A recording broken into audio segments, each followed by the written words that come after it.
Okay, great. Welcome, welcome. So today we're going to be talking about the causes of fatigue and the four-step process to resolving them. So first off, congratulations. Every time you take another step in this process, you're going to get better and better, and you're committing to getting better, which I really want to applaud you for. So we're going to talk today about my story of fatigue, the causes of fatigue that I had, and how it led me to learning about all of the causes of fatigue and then the four steps to resolving fatigue. So here's my story. So when I first entered residency, I was just coming off of a yoga meditation retreat, actually a yoga teacher training at Kripalu in Western Massachusetts. That's me on the left there, 2004. I had been traveling. I went to Australia and New Zealand, and I was just having just a wonderful time with life. And then I entered residency, came out to Western Washington. That's me actually with a bunch of acupuncture needles, I believe, coming out of my ears. Some of the electives that I had done fourth year of medical school. I think that was at the UCLA Center for East-West Medicine. But I started my residency in family medicine through the University of Washington's program in Olympia, Washington. So about a month in, I met my amazing wife-to-be, Stacy, here on the right, and we fell in love. And unfortunately, about 3 months later, she had chronic fatigue. She had a really hard time getting out of bed. She went from practitioner to practitioner until finally she found a naturopath who would run an adrenal stress index on her, and her cortisol pretty much had flatlined. And I was in residency. I was learning all this stuff about conventional medicine, and I couldn't help her. I felt completely powerless. And I asked everybody that I could, all of my attendings and specialists, about fatigue, and nobody really had any answers.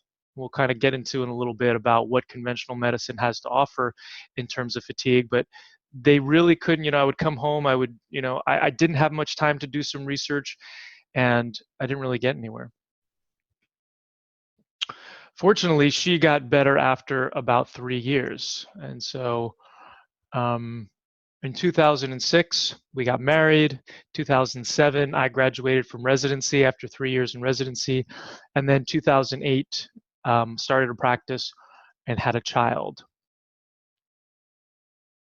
And Stacy was just coming out of her fatigue. And then I went into my fatigue. So it was kind of like a bathtub that was, slowly being filled. Felt like I was, swimming, trying to just barely keep my head above water. My brain fog got so bad that I could barely remember the person in front of me. Now, fortunately, I was able to focus on them long enough to practice good medicine. But once they were out of that chair, thank goodness I had an electronic medical record, because I couldn't remember anything about them.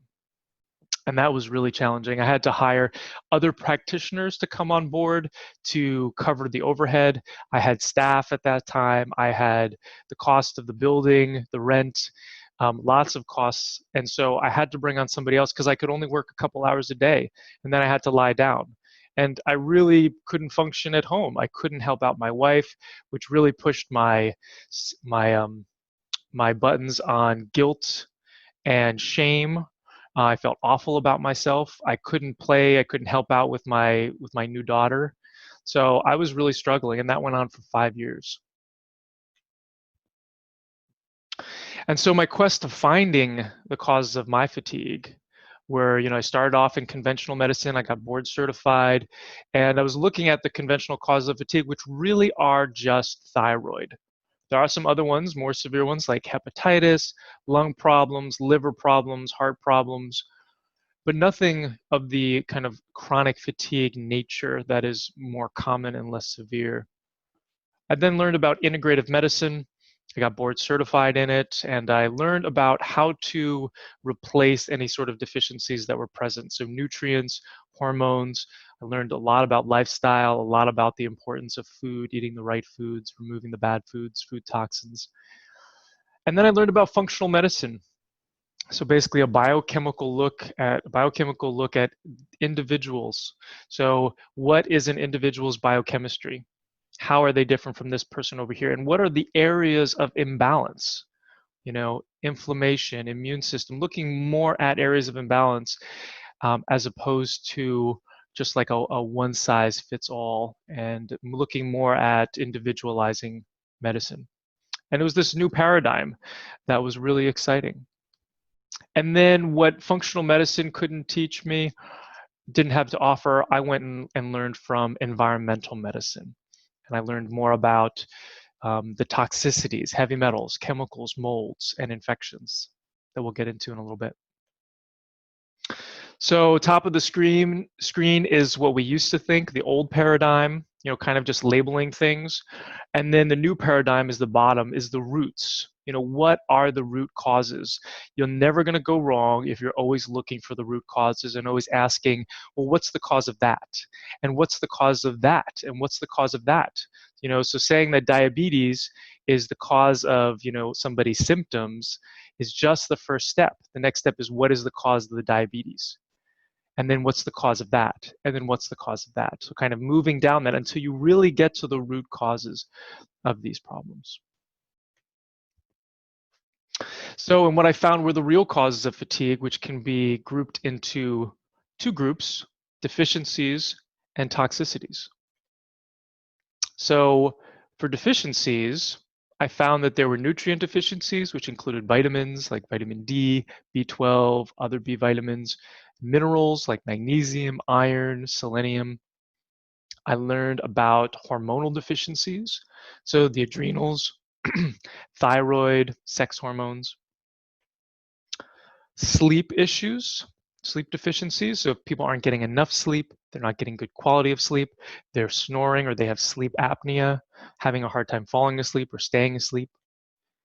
People who had a lack of or an excess of movement or exercise. So for a lot of my patients, they are not able to exercise because of their fatigue. And there are and sometimes people get fatigue from having excess exercise. Okay. So sometimes I find that, people they read online that if they have fatigue, they just need to exercise harder. And all that does is drain their adrenals. But then there are people who are more sedentary who need to exercise more. Dehydration. So most of us are walking around dehydrated, not drinking enough water. Deficiency in water. Deficiency in organic food. There's the nutrients that are going to come from the food, the quality of the food, the antioxidants, the energy of the food. We'll talk more about food toxins or food allergies when we get to the toxicities. Then mitochondria. So the energy center of every cell in the body, except for red blood cells, is the mitochondria. It produces about 70% of our ATP or our energy. And so incredibly important and can be damaged by a lot of the toxicities we're going to talk about. Heavy metals, chemicals, molds, infections, allergies. And once it is damaged, you have to remove the toxicities, but you also have to rebuild the mitochondria. Fatty acids or cell repair, this goes along kind of with mitochondria, but there is a cell membrane that exists around every single cell in the body. There's over 100 trillion of them, and those cells are responsible for communication. So oftentimes when we have memory issues or brain fog, we don't have good cell-to-cell communication or outside of cell to inside of cell communication. And that all has to do with this lipophilic membrane, this membrane that's made up of fats. So very important. Also important to remember that 60% of the brain is fat. So we have to get the good fats in and in the right ratios. And then neurotransmitter deficiencies like serotonin, dopamine, norepinephrine, GABA. So, and then the other group is the toxicities. So this is the heavy metals. So there are 100,000 pounds, well, over 100,000 pounds at this stage, of mercury that's dumped into the oceans every single year by coal plants. Okay, and now we have found that every single thing that comes out of the oceans, all marine life, has some mercury in it. So very toxic and a huge problem.